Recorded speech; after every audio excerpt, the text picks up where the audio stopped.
Sashi Sinpat ki paiba jong keri India ki ba ij bahai ki film Bollywood layo I baki khubar yaklat ki badang peteng ha peteng u Abhishek Bachchan bat kalok chung u ka Aishwarya Rai. Sashi Sinpat layo I ba Abhishek ulah poi ha kawai ki jingit tho shong kuriam ka Bollywood klem ka tengah chung u ka Aishwarya Rai.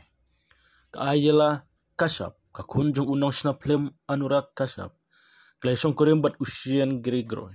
Haka karwai jarik mentau benai no Disembar arjar pesau. Ham Mumbai bakal penlang jing kawai shong kuriam ke bah hebah. Hak balai shim menta dak babon kiriu pokmat hak kam shna film. Kat bau Abhishek udang rong hak tei rengkat bat ukun kesiu jung u Agas Nanda kinong thok kobor kibla yang lupa habaranda kilabu ke jing keli. Hai ke Aishwarya Rai kadan menta bat kini kalau penlong ia Abhishek bahkan ia baon jebab. Wei no kam internet ulkan tolak dik video tak baong. Lada ki don shishalang te balai kimi kitba. Halor ke jingwan marwai Abhishek hak jaka yatho. Abhishek Bachchan la pau bah ke jan blazer ke badom ke ba penyesok ber ke t-shirt ke jam ber ke juti ke internet. La shondor ber ke kun kesiu jung u ke Ashta Nanda ke la pau bah ke riam tenrai. Ki arngut ki lele ka jingrung ke internet hak jaka pelong jingelang.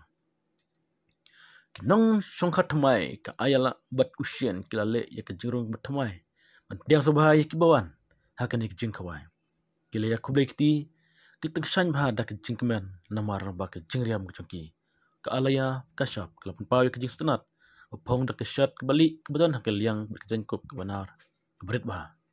Kejum pinat ke berit bat kisnyu ke bejam jongka ke pendap yusnyu ke dor ke babareu breu. Ha kene kejinget tho syungkuriam. Kene kejing. Wan marwai Abhishek la pentikna syuk ba wadon kita ke kubur. Ba kini arngut kita syongklat no. Bat ke Aishwarya Rai ke badai ke aktris hakikam aplim. Kumjuru ke Aish kalau sedang benlej marwai ru haki program ba pher Jong ki Bollywood ne sebar jong kariru.